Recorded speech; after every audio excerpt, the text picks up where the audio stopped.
Harka fuudhee daawwattootaa fi dhaggeeffattoota keenyaa nagaan keenya kabajaa fi jaalala bakka jirtan maratti isin akka guyyaa oduuwwan wayitaawoo yeroo kanaaf qopheeffannee isinitti himaa dursa oduu ijoo. Biltiginnaan aanaalee godina Salaalee jalatti argaman keessatti neetwoorkii balleessuun haleellaa cimaa raawwachaa jiraachuun wayitaa ifoomutti irree fi gaachanni saba Oromoo waraanni bilisummaa Oromoo ammoo injifannoo culuqaa galmeessaa jiraachuu ifoomse. Biltiginnaan magaalaa Finfinneetti marsuu waboo hordofee rifaatuu keessa seenuun Salaaleetti haleellaa diroonii raawwachuun manneen namoota hedduu barbadeessuu ragaan suur-sagalee bahee saaxile. Dabalatasaa qopheeffanneerra isin biraan geenya. Humni naannoo Amaaraa keessatti qabsoo dannoo geggeessuu fi Biltiginnaa wajjin lolatti jiru guyyaa har'aa magaalaa Dabra Taabor to'achuu yoo ifoomsu Biltiginnaan naannichaa ammoo Shaabiyaa fi Wayyaaneetu na waraanaa jira jedhe. Biltiginnaan Amaaraa ibsa baasee hidhattoonni Faannoo waraana kana ofii isaanii geggeessaa akka hin jirre ibsuun kan kana dursaa jiru Shaabiyaa fi Wayyaaneedha jedhe. Bal'ina isaa qopheeffanneerraa ni dhageessu. Manni obbo Liddatuu Ayyaaloo magaalaa Bishooftuutti argamu caasaa koree nageenyaa jedhamuun dhuunfatamee bakka namoonni itti toortii taasifaman ta'uun dhagahame. Xiinxalaa siyaasaa Jawaar Mohammadii fi obbo Liddatuu Ayyaaloo dhimma kanatti waan jedhan qabu kanas isin dhageessifna. Dura ta'an koree hariiroo dhimma alaa mana maree Ameerikaa Jim Riisiich Itoophiyaan humna finciltoota Sudaan waliin hidhata qabaachuun kaampii leenjii qopheessiteetti gabaasii qorannoo jedhu dhaabbata oduu Rooyitersiin kaleessa ifoomuu hordofee tarkaanfiin akkanaa kun dhiibbaa hin malle keessa biyyattii buusuu mala jechuun akeekkachiisa kennan. Dhimma kanarratti odeessa bal'aa qopheeffanneerraa ni balballoomsina. Paartiin warraaqsaa uummataa Itoophiyaa obbo Yeshwaa Sasaffaa kaleessaa to'annaa jala ooluu maatii isaaniirraa mirkaneeffachuu ibse. Paartichi ibsa baaseen kun gocha ukkaamsaa mootummaan lammiilee karaa nagaatiin sochii siyaasaa gaggeessan irratti raawwatu keessaa isa ijoodha jedhe ni balballoomsina. Odeeffannoo wayitaawaa Impaarettii fi Oromiyaa keessaa argachuuf toora YouTube chaanalii kanaa sabiskiraayib, laayik, sheer taasisaa jechaan gara oduu bal'inaan qopheeffanneetti isin dabarsa. Biltiginnaan aanaalee godina Salaalee jalatti argaman keessatti neetwoorkii balleessuun haleellaa cimaa raawwachaa jiraachuun wayitaa ibsamutti irree fi gaachanni saba Oromoo waraanni bilisummaa Oromoo ammoo injifannoo culuqaa galmeessuu ifoomseera. Biltiginnaan magaalaa Finfinneetti marsuu waboo hordofee rifaatuu keessa seenuun Salaaleetti haleellaa diroonii raawwachuun manneen hedduu barbadeessuu ragaan suur-sagalee bahee saaxile. Biltiginnaan waggoota 8 duraa waboo balleessuu duula 7 achii duula baatii 1 jechuun labsuun naannoo waanichi hedduminaan keessa socho'aa ture lixaa fi kibbaa Oromiyaatti duula bal'aa geggeessaa turus waraanichi dachaan baay'achuun kutaalee Oromiyaa hunda keessa socho'aa humna haaraa leenjisee bobbaasaa qabiyyee lafaa fi sochii babal'ifachuun funyaan Finfinnee sabbataa fi sulultaatti lola jabaa geggeessuu irratti argama. Sochii waboo kanaan rifaatuu ammaa keessa kan seenee Biltiginnaan tibbana osoo waraanni kaabaa hin eegalin humna waboo masaraa kiiloo 4tti dhiyoo jiru kan dadhabsiisna jechuun magaalaa Shaggar Siitii gandoota hedduu fi godina Salaaleetti tajaajila neetwoorkii balleessuun duula bal'aa geggeessaa jira. Biltiginnaan akkuma kanaan dura duula qurxummicha qabuuf galaanicha gogsuu jedhu sana ammas uummata nagaa hedduu ajjeesaa akka jiru gabaasni kun kan mul'isudha. Kuntu kanaan jiru Biltiginnaan Salaaleetti haleellaa diroonii cimaa raawwachuun namoota nagaa irratti miidhaa guddaa qaqqabsiisuun saaxilame. Guyyaa kaleessaas humni qilleensaa Biltiginnaa kun godina Horroo Guduruu Wallaggaa keessatti bobbii diroonii taasisuun sakattii taasisaa oolu maddeen nageenyaa gabaasaniiru. Ajajaan humna qilleensaa Impaarettii Jeneraal Yilmaa Mardaasaa kan duraa humni qilleensaa keenya nageenya biyyaa fi birmadummaa eegsisaa jedhanii turan. Garuu humni qilleensaa isaan irraas akka bokkaatti roobsuun lubbuu lammiilee hedduu akka baalaatti harcaasaa jira. Humni naannoo Amaaraa keessatti qabsoo hidhannoo geggeessaa jiru guyyaa har'aa kana lola taasiseen magaalaa Dabra Taabor to'achuu yoo ifoomsu Biltiginnaan ammoo Shaabiyaa fi Wayyaaneetu na waraanaa jira jedhe.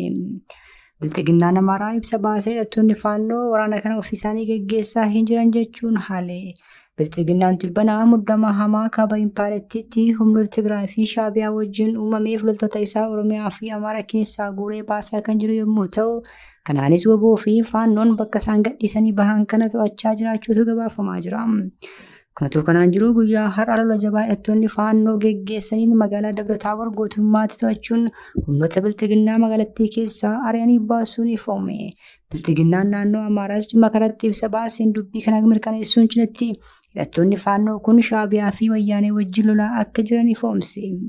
Biiroon dhimma nageenyaa naannoo Amaaraa naannichatti lolli gaggeeffamaa jiru adda bilisa baasaa uummata Tigraay fi Eertiraa waliin dabalateetii jechuun ibse. Biiroon dhimma nageenyaa naannichaa walitti bu'iinsa yeroo ammaannichaa fi kutaalee biyyattii keessatti mudachaa jiru ilaalchisee ibsa baaseen Maqalee fi Asmaraa irraa loojistikii fi dhiyeessiin meeshaalee waraanaa finciltoota naannoo Amaaraaf taasifamaa jira jechuun himate. Biirichi ibsa baaseen uummanni naannoo Amaaraa lola finxaaleeyyii naannichaa qofaan gaaga'amaa akka hin jirre ibsuun rakkoon nageenya naannichaa humnoota alaa fi keessoo waliin kan wal qabatu ta'uu hubachiise. Kana malees humnoonni finxaaleeyyii keessaa fi alaa kunneen waliin ta'uun Walqaayit, Sallamtii fi Raayyaa to'achuuf sochii taasisaa akka jiran ifoomse. Kaayyoon ergama kanaa inni guddaan tokkoon godinootaa fi aanatti walitti bu'iinsa uumuu fi humna ittisaa gara daangaatti akka socho'u gochuu akka ta'e akeeke.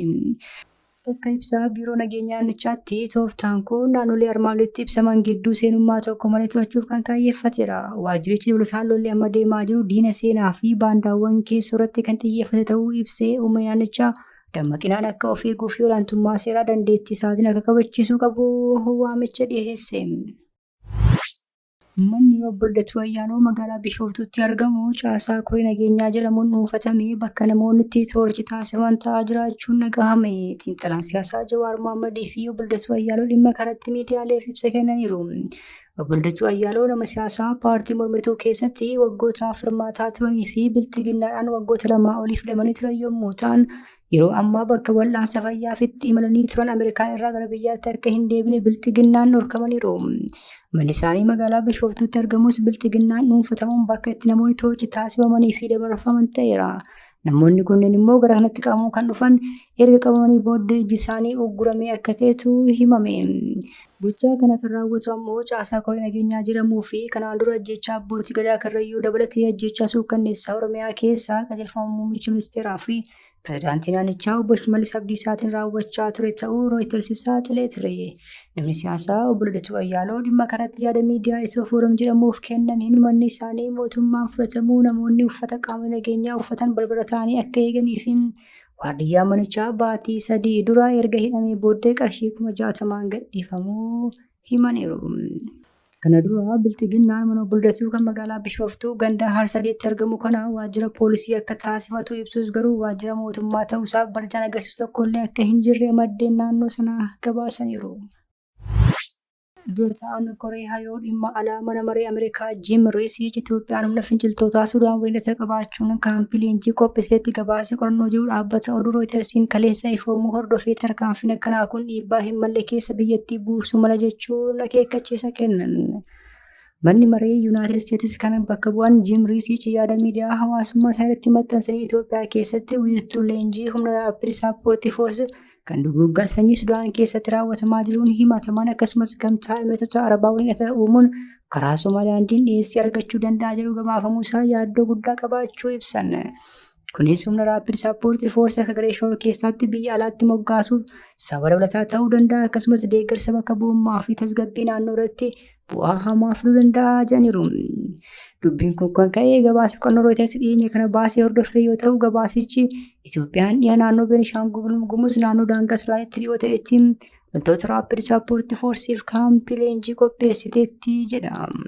Rooyiters gabaasa kana maddoota dippiloomaasii nageenyaa fi mootummaa hedduu akkasumas xiinxala suuraa saatalaayitii wabeeffachuun dhiheesse. Paartiin warraaqsaa uummattoota Itoophiyaa obbo Yeshawaa Asaffaa kaleessa to'annaa jala ooluu maatii isaa irraa mirkaneeffachuu ibse. Paartichi ibsa baaseen kun gocha ukkaamsaa mootummaan lammiilee karaa nagaatiin sochii siyaasaa gaggeessan irratti raawwatu keessaa isa tokko jedhe.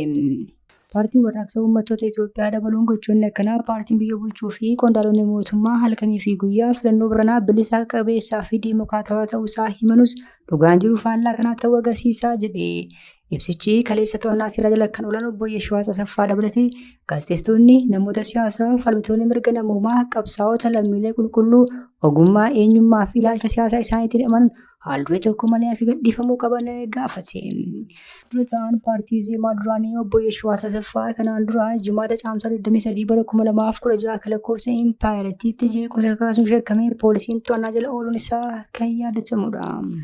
Kabajamtoota hordoftoota keenya oduun sa'aatii kanaaf qabannee dhiyaanne kan nagaa ammaatti hordoftan ture.